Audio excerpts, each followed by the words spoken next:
आप सभी का स्वागत, इस्तकबाल, वेलकम। हम हैं अमरनाथ, आपके साथ लेकर आपकी हर रोज की कहानी, जिस कहानी में हम डिस्कस करते हैं आपसे हिंदी के बेहतरीन प्रश्न। और इसमें ये यूपीपी, यूपीएसआई और सारे राज्यों की हिंदी की परीक्षा का व्याकरण कवर करने के लिए आप सीसेट दे रहे हैं तो आप यूपीपीएससी एई दे रहे हैं तो आपको यह कक्षा करनी चाहिए, आप सब कवर कर ले जाएंगे। तो आइए हम बिना किसी देरी के सीधे मुद्दे की करते हैं बात और पहला सवाल आप सबके सम्मुख रखते हैं। पहला सवाल आज हम बोलियों से लेकर के आ रहे हैं जी, बोलियों से लेकर के आ रहे हैं और ये पहला प्रश्न बोली का आपके सामने है, देखिए और तुरंत उत्तर दीजिए। हाँ, वो आज तकनीकी गलती हो गई, उसी चक्कर में गड़बड़ा गया। इनमें से कौन सी बोली उत्तर प्रदेश में बोली जाती है? तो भैया बांगरू जो है वो हरियाणवी है, हाड़ौती भी नहीं बोली जाती है, बुंदेली भी नहीं बोली जाती है। बुंदेली एमपी वाले पोर्शन को ज्यादा कवर करती है। तो बचा क्या अपने पास? बचा कन्नौजी। कन्नौज भैया उत्तर प्रदेश का अंग है और कन्नौजी बोली जाती है। आप सब जानते हैं हिंदी भाषा जो होती है उसकी 5 प्रकार की। बच्चा बुंदेली बोली जाती है, लेकिन बुंदेली का जो ज्यादा पोर्शन है वो एमपी को कवर करता है, इसलिए याद रखेंगे कि कन्नौजी। कन्नौजी जो पूरी तरह उत्तर प्रदेश की सीमाओं में बंधी हुई है। ऐसे तो सब बोलियां, बच्चा हम बता तो रहे हैं, ऐसे तो सारी बोलियां जो बॉर्डर वाली बोलियां हैं, ये आया हुआ सवाल है, हम नहीं बनाए, सीसेट में सवाल आया था कि ये जो ये सवाल है इसमें क्या है, बुंदेली, हड़ौती, बांगरू तो बाहर निकल जाएंगी। बुंदेली जो है वो यूपी में और एमपी दोनों में जाएगी, लेकिन ये बॉर्डर वाले में चली जाएगी। पूरी तरह उत्तर प्रदेश की सीमाओं सरहद में बंद जो बोली है वो कन्नौजी है, इसलिए कन्नौजी ही उत्तर लगाएंगे और दूसरा नहीं लगाएंगे। याद रखें, बेस्ट ऑप्शन चूज करना होता है 4 में, यही तो है असली खेल परीक्षा का। इनमें से पूछा गया अशुद्ध शब्द का चयन कीजिए। वर्तनी शुद्धि का बेहतरीन सवाल। इसमें हमने रस छंद अलंकार, क्या कहते हैं, रस छंद अलंकार के भी सवाल इसमें है। सारा मतलब ओवरऑल संज्ञा, सर्वनाम, विशेषण, क्रिया विशेषण, संधि, समास, रस छंद अलंकार, विराम चिन्ह और क्या कहते हैं, लेखक, रचना, रचयिता, जो कुछ भी होता है सब शामिल करते हैं। भैया खूब खुश रहो, अद्वैत बाबू, साधना, सब जने। आनुषांगिक, तदुपरांत, कार्यक्रम, आवश्यकता। तो सुनो, अगर इनमें से अशुद्ध चुनना हो तो सिर्फ एक अशुद्ध मिलेगा, वो है एक।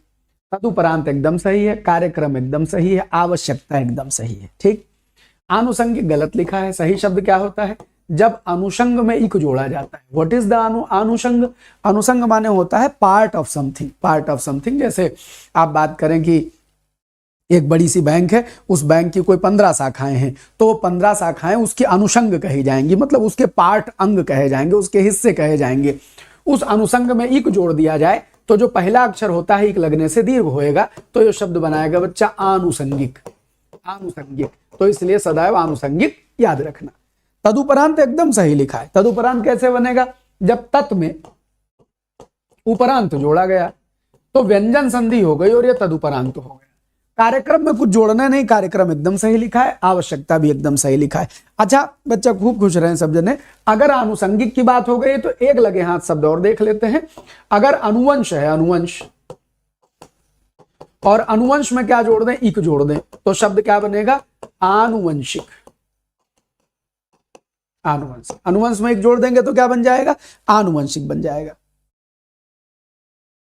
से निवेदन करता हूं, एक बार संधि वीडियो हमारी जाकर के देख लें फ्री क्लास के तौर पर। इसी चैनल पर प्लेलिस्ट में संधि मिल जाएगी आपको, पूरा संधि देख लीजिए, आनंद आ जाएगा, भाषा का सुख मिलेगा आपको। अच्छा, कल प्रांगमुख में उपसर्ग पूछा था, आज प्रांगमुख में हम आपसे संधि पूछ रहे हैं। बताइए संधि क्या है?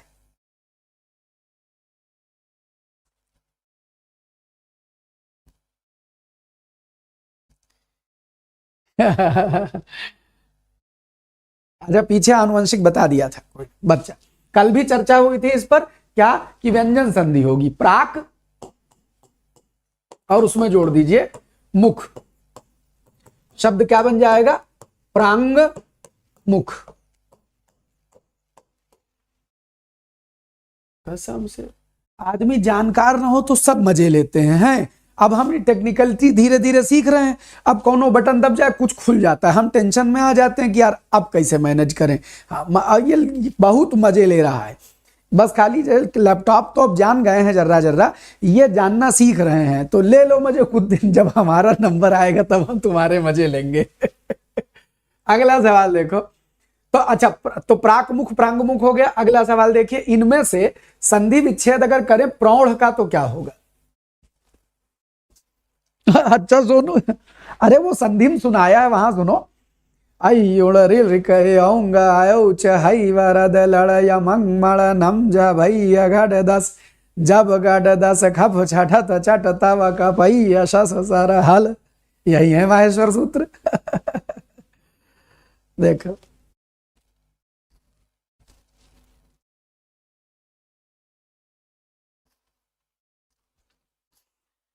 प्रौढ़ का संधि विच्छेद भैया बस एक है, बी प्रा धन ऊढ़, शब्द बन जाता है प्रौढ़।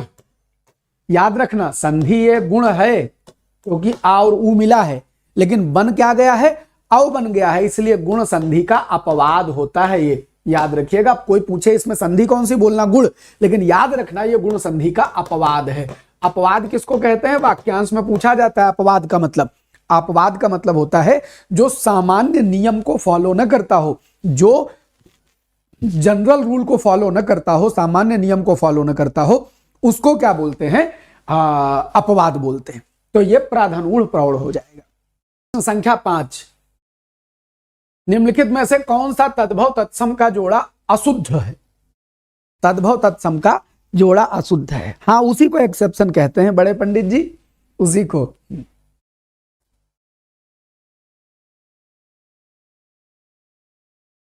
हाँ, ये बड़ी बढ़िया बात कही गई है। यदि आप पुराने हैं और आपको लगता है मास्टर साहब बढ़िया पढ़ाते हैं, आते ही लाइक किया करें, और जो नए लोग हैं वो देखें, उनको लगे कि ये बढ़िया क्लास है, पसंद आई तो लाइक करें, ठीक है। चलिए सुनो, एक तद्भव तत्समता का जोड़ा जो है वो अशुद्ध है। वो कौन सा? ए वाला अशुद्ध है। कंगन कंकड़ एकदम सही है, कपड़ा करपट एकदम सही है। छति छत, देखो ये छति छा हिंदी में बना देते हैं, और ये छा संस्कृत वाला है, तो छति से छति बना दिया गया। रसोई वैसे गुरुजी रसोई होता नहीं है, तो होता क्या है? रसवती, जहां से रस बहता है, स्वाद की गंगा जहां से बहती है। हाँ, स्वाद की गंगा जहां से बहती है उसको रसवती कहा जाता है। तो याद रखिए। अगले प्रश्न पर बढ़ते हैं, सवाल संख्या 6। इनमें से कौन सा शब्द स्त्रीलिंग है? बच्चा खूब खुश रहो, सब जने, सभी का स्वागत। नीलू हम कल तो का समझा रहे, बुद्धि में तुमरे बात जाए ना रही है।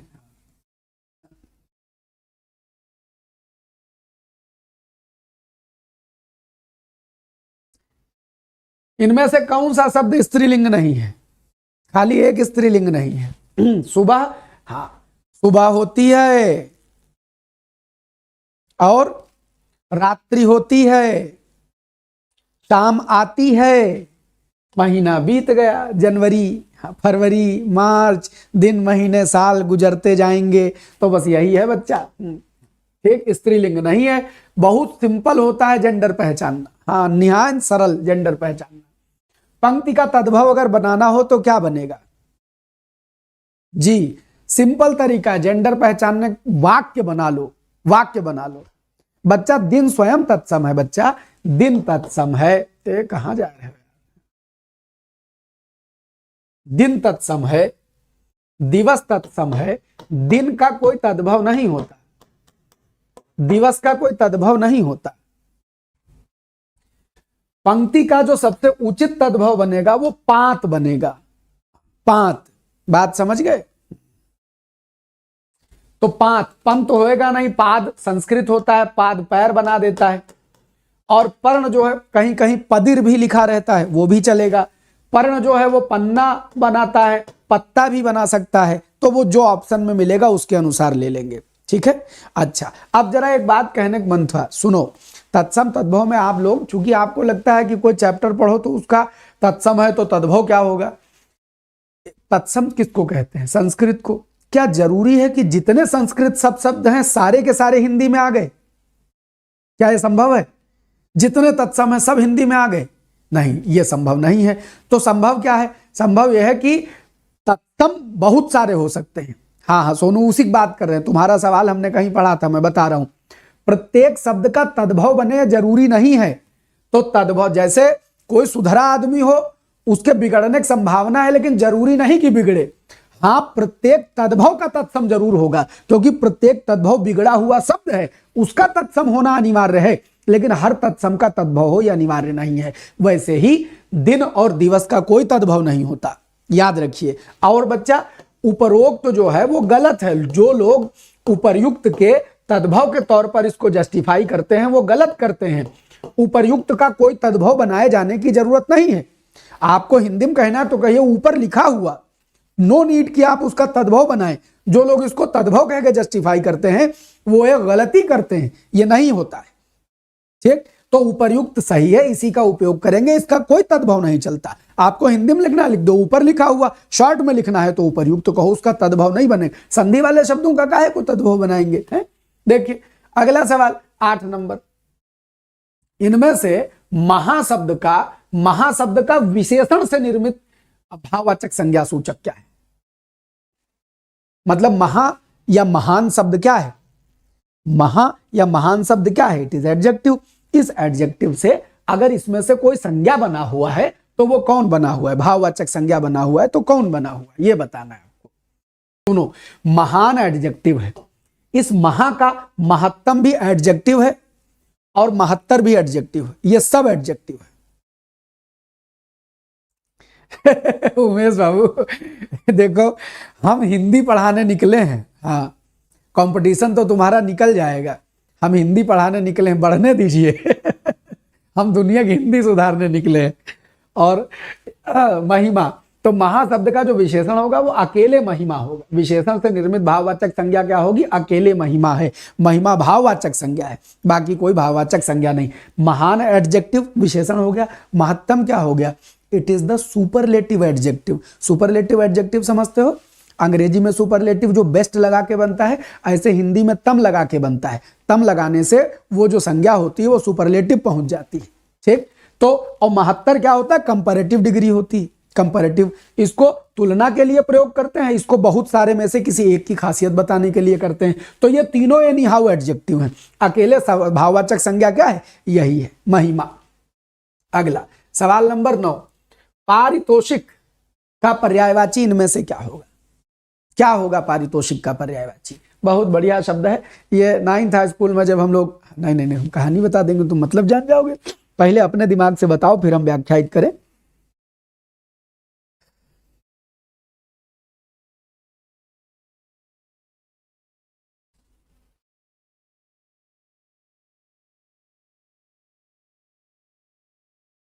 हाँ बच्चा, राहुल आपको जरूर देखनी है। आरओ वालों को भी देख लेनी चाहिए, क्योंकि इसमें जो कंसेप्ट, जैसे संधि वंधि पर चर्चा यहां करेंगे, वहां सवाल आएगा तब संधि डिस्कस करेंगे। यहां आओ, अगर हिंदी पढ़नी है तो जो चल रही हो वही देखो, सब हो जाएगा। सुनो, पारितोषिक का पर्यायवाची इनमें से क्या है? तो भैया पारितोषिक बोलते हैं पुरस्कार को। पारितोषिक क्या होता है? देखो कितना सुंदर शब्द है, परितोष, इक से बना है पारितोषिक। परितोष किसको कहते हैं हम आपको बताते हैं, कैसे बच्चा खुश रहिए। हम आपको बताते हैं, परितोष माने होता है संतोष। आपने कोई काम किया और आप पूरी तरीके से संतुष्ट हो जाएं। कब होंगे? जब आप कोई काम करें उसका कुछ लाभ भी पा जाएं, तभी तो संतुष्ट होंगे। तो परितोष यानी आपकी संतुष्टि से संबंधित होता है पारितोषिक। इस परितोष में एक लगाओ तो पा में बड़ा की मात्रा लग जाती है, शब्द क्या बन जाता है? पारितोषिक। और इसी का मतलब पुरस्कार या सम्मान। पुरस्कार, जैसे आप दौड़े और दौड़ में आप फर्स्ट आ गए, सेकंड आ गए, थर्ड आ गए। हाँ, परि माने चारों तरफ से, तोष माने संतुष्ट, पूरी तरह सेटिस्फाई हो जाएंगे। जब आप कुछ करेंगे उसके बदले को और कुछ भी मिल जाए, अतिरिक्त लाभ मिल जाए। आप दौड़ में फर्स्ट आए, अब मेडल दे दिया गया, वो आपका पारितोषिक होगा। आप तुष्ट होकर के जाएंगे। दौड़ के जीते, तुष्टि मिली, लेकिन बाकी अच्छी बचाई सब, परि माने चारों और, परि माने कंप्लीटली आपको फुल्ली संतुष्ट कर दिया जाए, तो उसी को पारितोषिक कहा जाता है और पुरस्कार हो जाता है। बाकी तो सब फर्जी लिखे, उनका कोई मतलब नहीं है। अगले सवाल पर बढ़ते हैं। सवाल संख्या 10, अंश और अंश ये समानभाषी भिन्नार्थक हैं, पूछे जाते हैं। 4th है, कौनो बात नहीं बच्चा, आए तो। हाँ, मतलब हम देखते हैं आजकल के बच्चे 89%, 90% ले आएंगे हैं, उसके बाद कहेंगे हाय हम दुखी हो गए। यहां पूछो, हाँ यहां पूछो, मतलब जितने नंबर हम पाए हैं ईमानदारी से, आजकल के टॉपर वो तुम 2 दफा पास हो जाए, ईमानदारी बताए बस। High school second division, graduation intermediate second division, graduation second division, I am a proud second divisioner ता जिंदगी सेकंड डिवीजन अंश और अंश, इस जोड़े का जोड़ा, इसका अर्थ बताओ। तो देखो अंश माने होता है बच्चा हिस्सा, अंश माने कंधा, तो हिस्सा कंधा खाली आपको बी में मिल रहा है, ये तो बचपन से आपको याद है। हाँ अगला सवाल देखें, 11 नंबर, नरेश का पर्यायवाची बताओ।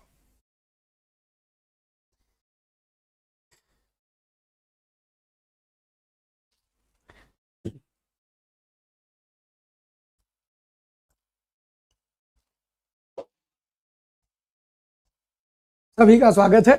नरेश का पर्यायवाची इनमें से नहीं है। सवाल पढ़ें उत्तर दें। ना भैया इसमें बी नहीं है,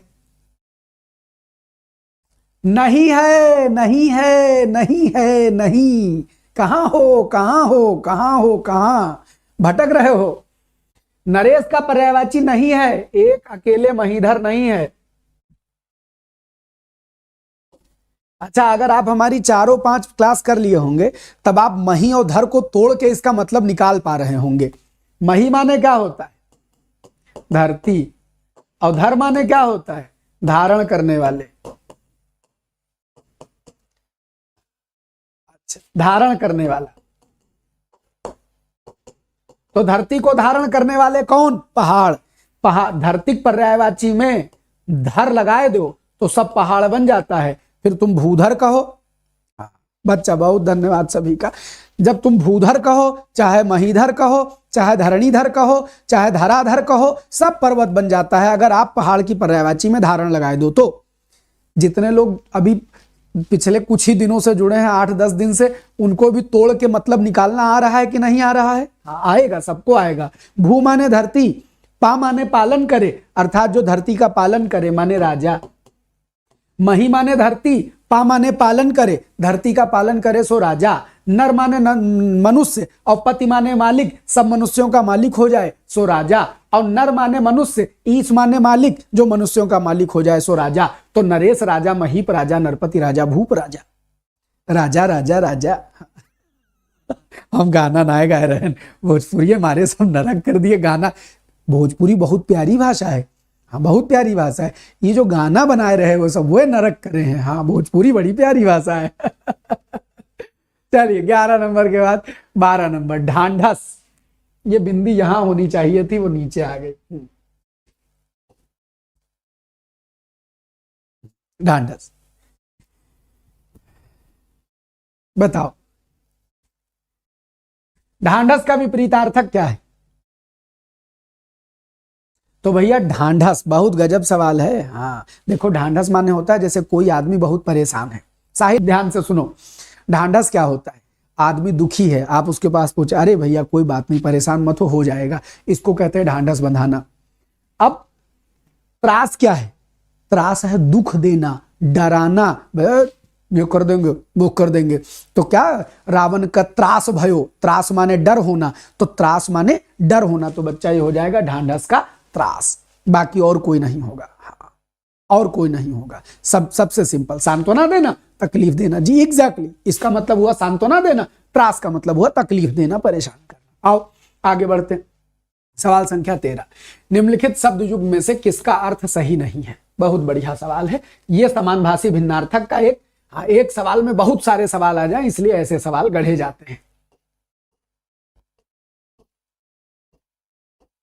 एक जोड़ा गलत है, अर्थ सही नहीं है, जिसका अर्थ सही नहीं हो बताओ।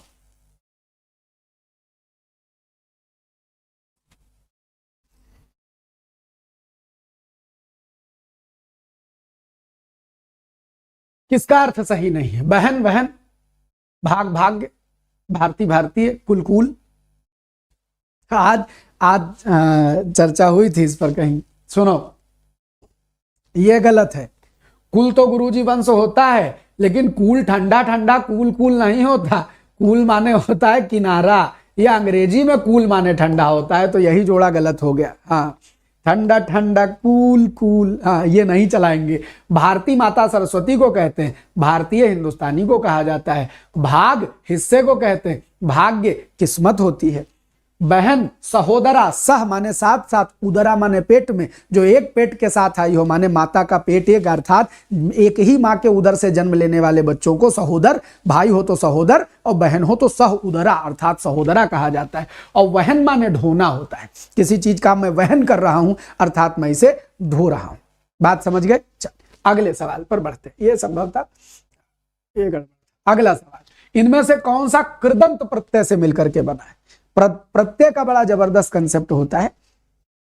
प्रत्यय के दो रूप होते हैं, प्रत्यय के दो रूप होते हैं। एक होता है कृदंत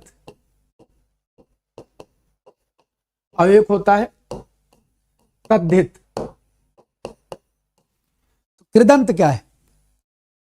बच्चा सही शब्द बहिन होता है, वो लिखने में लिख दिया जाता है, वर्तनी शुद्धि में बहिन लिखेंगे, भगिनी होता है ना तो बहिन ही होगा, बहन नहीं होगा। सुनो, कृदंत क्या होता है? क्रिया के अंत में जुड़े तो कृदंत, अंत में जुड़े तो कृदंत, और संज्ञा के या सर्वनाम के या विशेषण के अंत में जुड़े, अंत में जुड़े तो क्या होता है? तद्धित। तो याद रखिएगा, कृदंत क्या है? रंग संज्ञा हो गई गुरुजी, है बिकना क्रिया है, बस बिकना क्रिया है। मूल से उठाएंगे, कंसेप्ट समझ में आ जाए तो सवाल फिर कहां बच के जाएगा, रटना थोड़े ना रहेगा। कह रहे हैं कि बताइए इनमें से कौन सा कृदंत है? तो दूध क्रिया नहीं है, कृपा क्रिया नहीं है, रंग क्रिया नहीं है, बिकना क्रिया है। क्रिया के अंत में जोड़ा गया आऊ, तो पूछा गया कि इसमें कृदंत माना जाएगा, तो जो क्रिया के अंत में जुड़ेगा उसमें कृदंत माना जाएगा। क्रिया से बने तो कृदंत, और संज्ञा सर्वनाम विशेषण से बने तो, संज्ञा सर्वनाम विशेषण के अंत में जुड़े तो क्या हो जाएगा? तद्धित हो जाएगा। समझ गया बच्चा? ए बच्चा, रंग तिन से क्या कह दी? इसकी विशेषण है। रंग तो विशेष से है, ए अवस्थी अच्छा जो शब्द है वो उसका विशेषण है। रंग तो खुद संज्ञा है ना, रंग तो संज्ञा है। चल अगला सवाल, सवाल संख्या 16, कर्मधारय समास का उदाहरण इनमें से चुनिए। कर्मधारय समास का उदाहरण इनमें से चुनिए।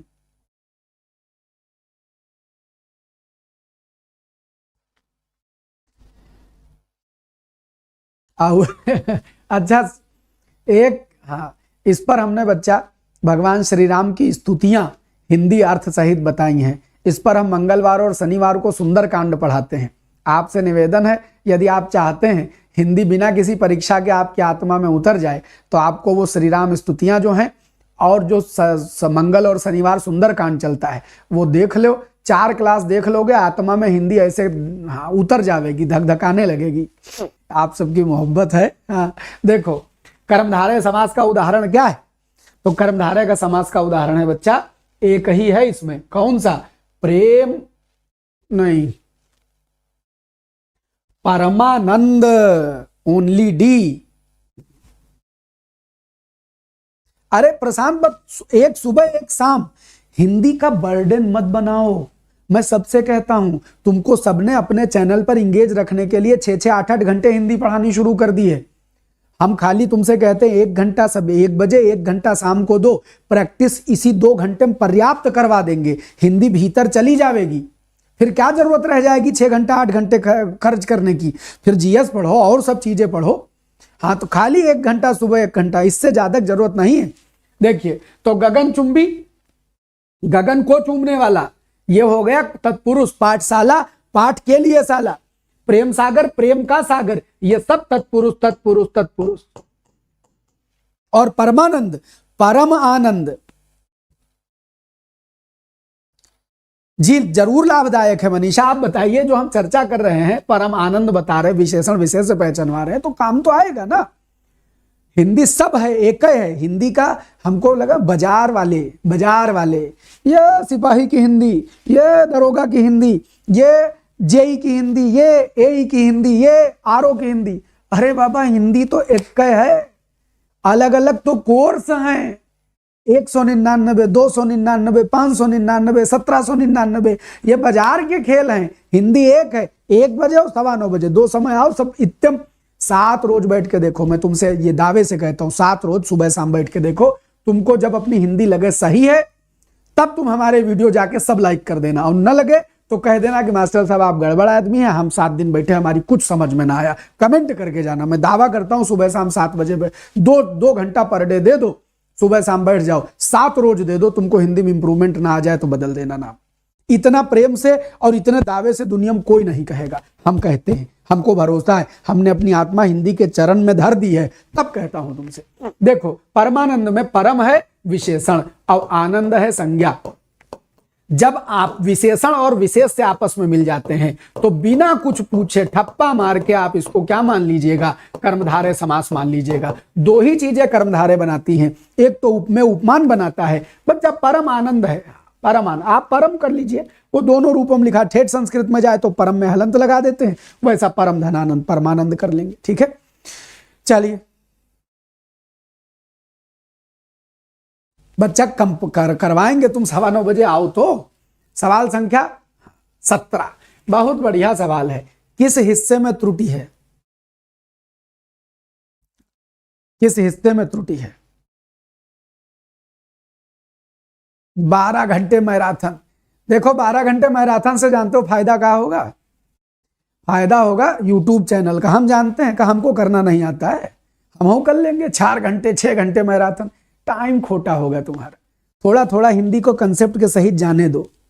कंसेप्ट हम कभी नहीं करवाएंगे 12 घंटे मैराथन, और हम दावे से कहते हैं कि 12 घंटे मैराथन का मतलब खाली यूट्यूब चैनल की रेटिंग हाई होती है, उससे बच्चे भला ईमानदारी से नहीं होता है। तुम 12 घंटे की लेकर के देखो और 1 घंटे इस क्लास में चले आओ, तुमने राम जाने कितनी मैराथन ली होंगे। आओ बैठो क्लास में, खोपड़ी धुआं धुआं ना हो जाए तो कह देना। तो हम चैनल की रेटिंग नहीं, चैनल की रेटिंग तो भोलेनाथ बढ़ाएंगे, तुम्हारी मोहब्बत बढ़ाएगी, पढ़ाएंगे उतना जितना तुम्हारे काम का। 2 घंटा हिंदी दो बहुत। इनमें से बाकी के किस भाग में त्रुटि है? कई समय से। गलती कहां है? इसमें गलती है।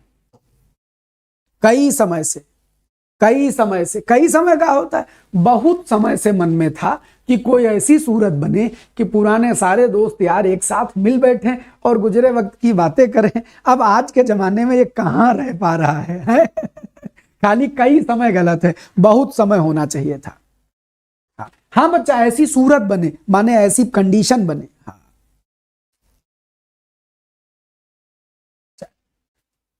बहुत समय से, कई दिनों से, बहुत समय से, ऐसा कुछ बोलेंगे तो सही हो जाएगा। ठीक है, आइए, ये गड़बड़ है। संकटों से भरा रास्ता, कष्ट साध्य मार्ग, कंटकाकीर्ण मार्ग, काम रूप मार्ग, कातर मार्ग। सब में मार्ग जोड़ लो। अब बताओ। हाँ बच्चा, दोस्त यार एक द्विरुक्ति है जो करनी चाहिए, दोस्त यार बोला जाता है।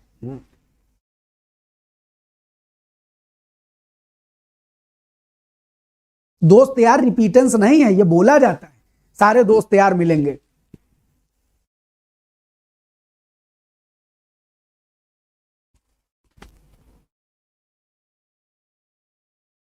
हाँ पदक्रम ठीक है, उसको बोलने में कोई फ्लो नहीं बिगड़ा था बच्चा, पदक्रम ठीक है। देखो, कंटक माने क्या होता है?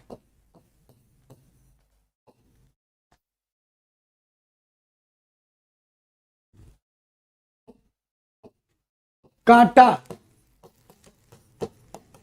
और आकीर्ण माने भरा हुआ, छितरा हुआ। कंटकाकीर्ण माने जिस रास्ते में छितरा हुआ है क्या, कांटे। तो अगर किसी रास्ते पर जा रहे हो और वहां कांटे ही कांटे मिलेंगे तो उसको क्या कहा जाएगा? कहा जाएगा ये कंटकाकीर्ण मार्ग है। और अगर कंटकाकीर्ण मार्ग है तो संकटों से भरा रास्ता हो जाएगा। रास्ते में जो बाधा आएंगी वो क्या हो जाएगा? तो बिखरा हुआ कह दे, भरा हुआ कह दे, छितरा हुआ कह दे, ये सब आकीर्ण शब्द के लिए आता है। आकीर्ण माने भरा हुआ, फैला हुआ, छितरा हुआ। विकीर्ण माने भी भरा हुआ, फैला हुआ, छितरा हुआ। और संकीर्ण माने सिमटा हुआ। ठीक है, चल यहां तक बात समझ गए। अच्छा, ये मार्ग न लगाओ, फर्जी बना दिया हमने। कामरूप बताओ किसका नाम है? कामरूप एक नाम है, भारत के किसी प्राचीन शहर का नाम है। वर्तमान में उस शहर को क्या कहते हैं? कामरूप को। तो कामरूप माने होता है असम। असम का प्राचीन नाम है कामरूप। ठीक। और देखें, कातर। कातर माने कायर, परेशान, दुखी। तो कातर माने डरा हुआ। तो असम का प्राचीन नाम है कामरूप। तो ये जोड़ा याद रखिएगा। वह बहुत कातर है माने डरा हुआ है, कायर है, परेशान है, भीत है, बहुत सारे अर्थों में चला जाएगा। तो कामरूप असम से याद रखिएगा। अगले सवाल पर बढ़ते हैं। इन पंक्तियों में रस कौन सा है? बड़ा प्यारा रस है।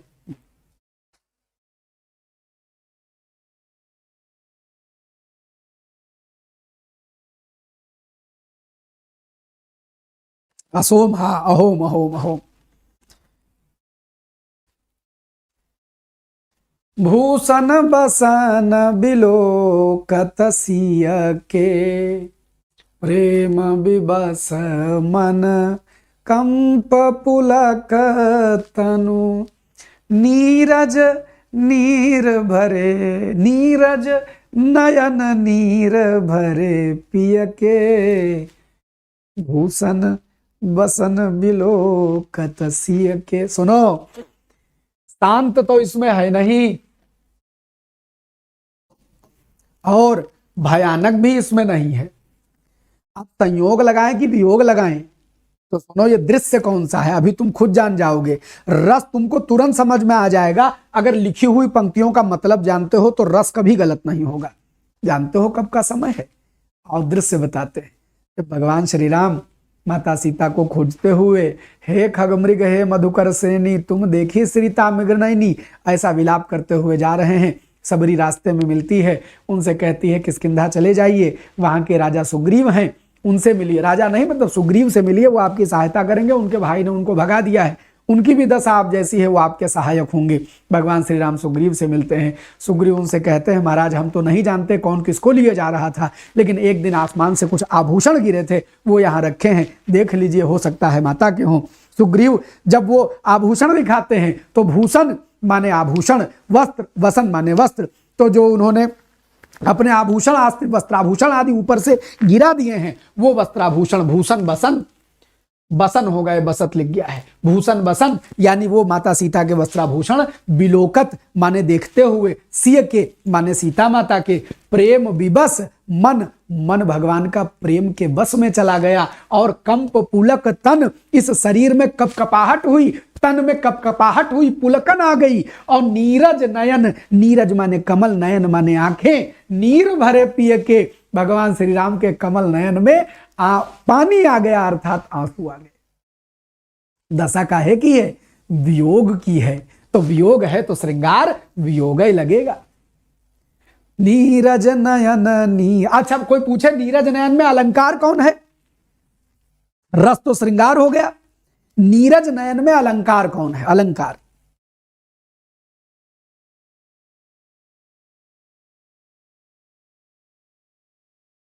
नहीं, दोहा नहीं है बच्चा, दोहा 3 लाइन का थोड़ा होता है। अलंकार बताओ, अलंकार, अलंकार। तो भैया अलंकार है इसमें रूपक अलंकार।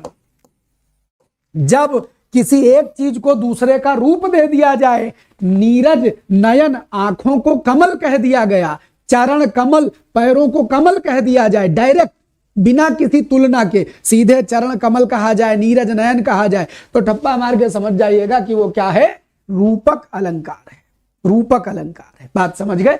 बाकी इसके अलावा रूपक न माने, रूपक तो नीरज न इसमें हो गया। इसके अलावा अगर ऑप्शन में अनुप्रास मिल जाए और रूपक न मिले तो शब्दालंकार में चले जाएंगे, तो नीरज नयन नीर ना ना ना की आवृत्ति से अनुप्रास भी मान लिया जाएगा।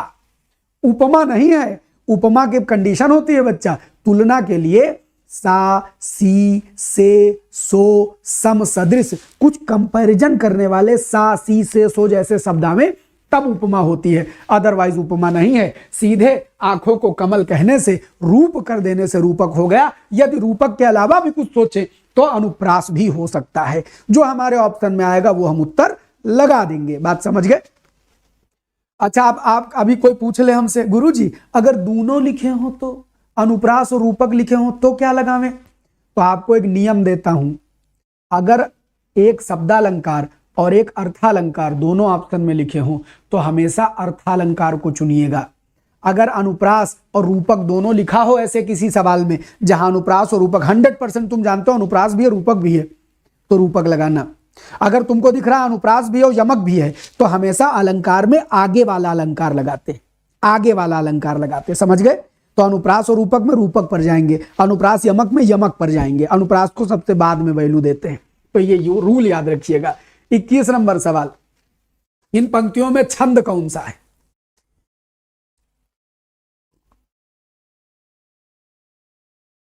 अर्थ भारी पड़ता है हमेशा। जी जी जी,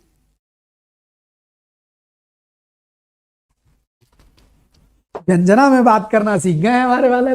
देखो व्यंजना में बतिया रहे।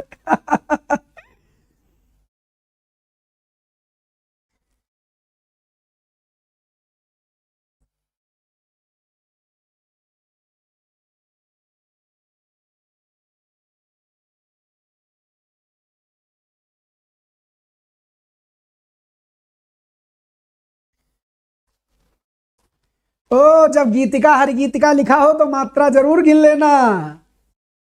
गीतिका हर गीतिका मात्रा जरूर गिन लेना।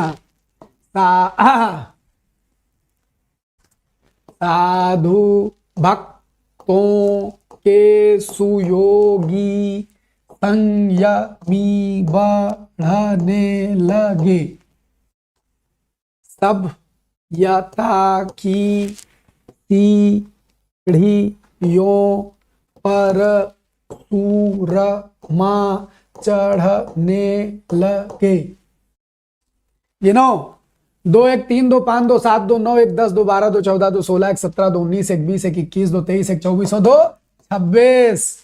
2 1 3 2 5 2 7 2 9 1 10 2 12 2 14 2 16 1 17 2 19 1 20 1 21 2 23 1 24 2 26। रो हर गीतिका। नहीं, जब गीतिका हर गीतिका लिखा हो, अभी नहीं है पूजा साहित्य की, समय आएगा साहित्य भी मिलेगा। जब गीतिका हर गीतिका लिखा हो तब गिनना पड़ेगा। और पहचानते कैसे हैं? हे प्रभु आनंद दाता भाव उज्ज्वल कीजिए, यह है धुन। अगर धुन समझ में आ जाए तो बात बन जाएगी। अभी सब मात्रा हम समझाएंगे। साधु भक्तों के सुयोगी संयमी बढ़ने लगे, सभ्यता की सीढ़ियों पर सूरमा चढ़ने लगे, वेद मंत्रों की विवेकी प्रेम से पढ़ने लगे, और वंचकों की छातियों में शूल से गड़ने लगे। हे प्रभु आनंद दाता भाव उज्ज्वल कीजिए, ये धुन है। 2 लाइन गा लो, गुनगुना लो, और उसके बाद जब तुम्हारे सामने कभी 4 लाइनें एक साथ लिखी आ जाए तो गुनगुना के देखो, अगर उस धुन में सेट हो जाए तो या तो वो गीतिका है या हरि गीतिका। अगर दोनों में से कोई एक ऑप्शन में लिखा है तो टक से वही टिक कर दो, कुछ सोचो ही मत। और अगर दोनों लिखे हैं तो एक बार मात्रा गिन लो, 26 मात्रा पर गीतिका होती है और 28 मात्रा पर हर गीतिका होती है। और मजे की बात है, हाँ धुन सेम है, मजे की बात यह है अगर इस धुन में न बैठे तो भले 28 मात्रा लिखी हो, वो हर गीतिका या गीतिका नहीं हो सकता। इस धुन में आना शर्त है। हाँ तो आप अभी एक कमेंट आया, हमको गाना नहीं आता। हम सुना है कौन कौन गाना आता है?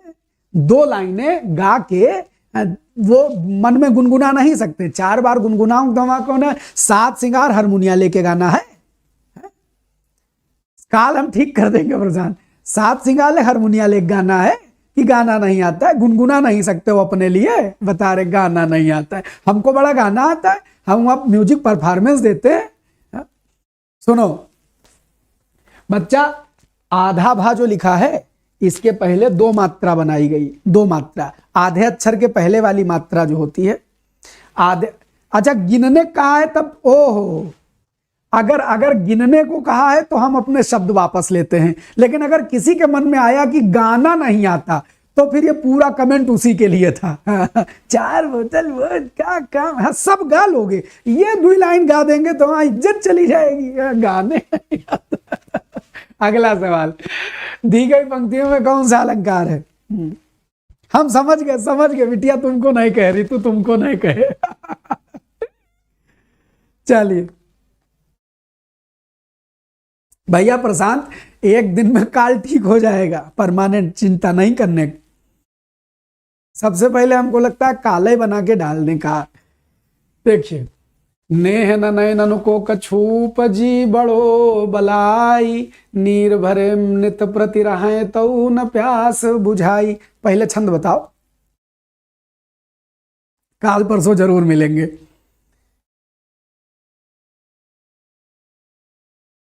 छंद बताओ, छंद, उत्तर तो देवे करियो, छंद बताओ।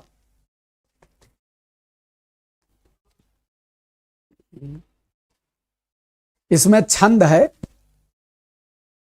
रवि बाबू मात्रा गिनने की एक क्लास लगाते हैं, एक क्लास मात्रा गिनने की लगाते हैं पक्का। मात्रा काल ये जो बहुत ज्यादा तुमको सबको परेशान करते हो, पहले वो लगा देते हैं। जिनमें दुनिया कंफ्यूज है पहले हम वो ठीक करेंगे। सुनो, छंद दोहा है इसमें,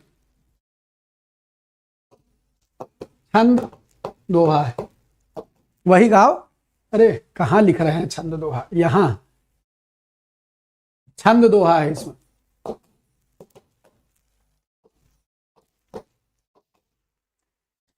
वैसे गा लो जैसे वो छंद चलता है। अरे उसमें तो हर गीति का, इसकी बात कर रहे हैं कि बड़ा हुआ तो क्या हुआ, जैसे पेड़ खजूर, नेह न नयनन को कछु, उपजी बड़ो बलाए, नीर भरे नित प्रति रहें कऊ न प्यास बुझाए। बात समझ गए? याद रखिए। तो इनमें से जो अलंकार, अच्छा ये तो छंद हो गया दोहा, और अलंकार कौन सा होगा? अलंकार होगा विशेषोक्ति। मास्टर साहब ये विशेषोक्ति क्या होता है? पहले अर्थ समझिए, पूरा कंसेप्ट समझिए।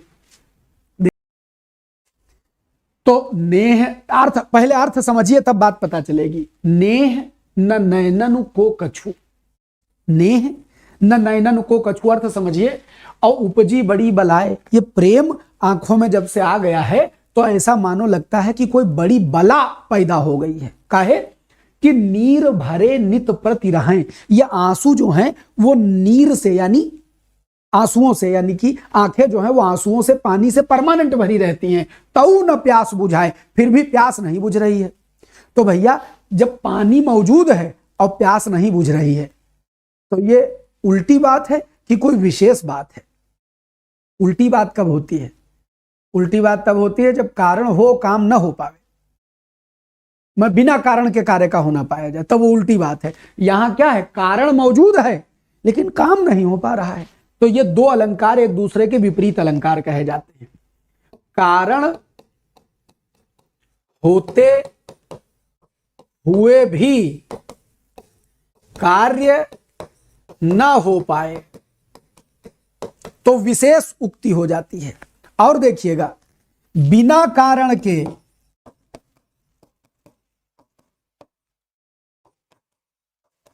कार्य का होना पाया जाए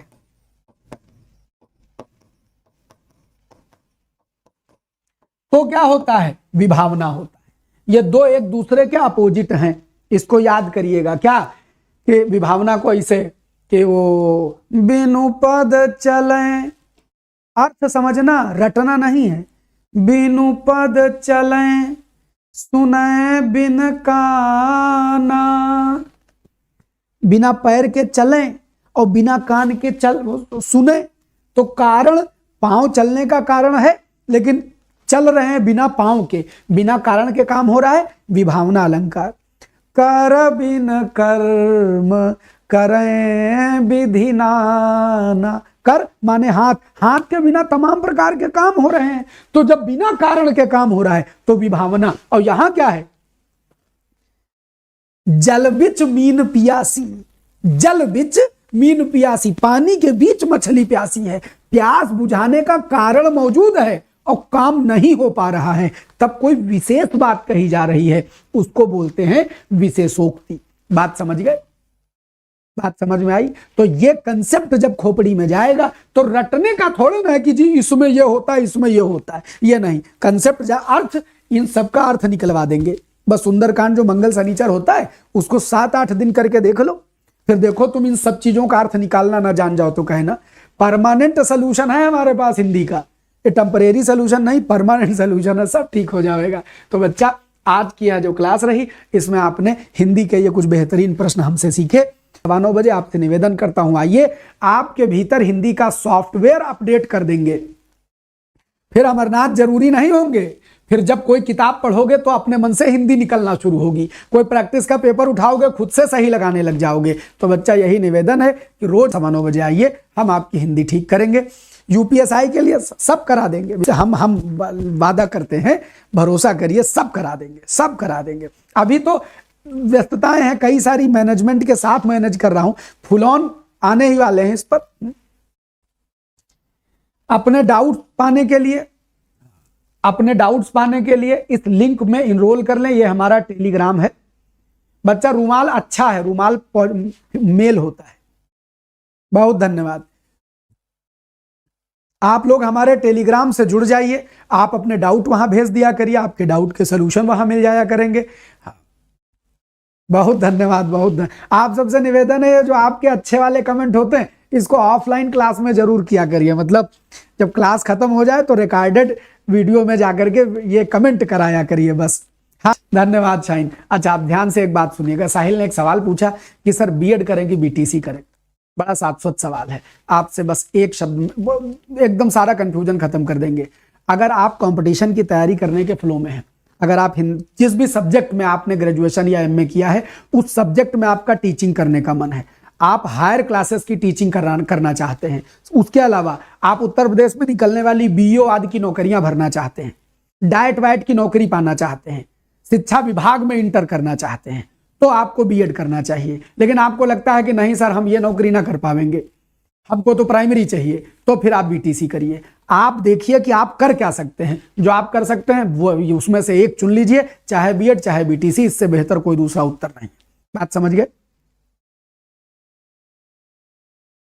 आज सुमित बाबू कोई बात नहीं, कह दो कि मिठाई बट रही हो तो जरूरी थोड़े ना है कि हर आदमी मिठाई खाइबे करे।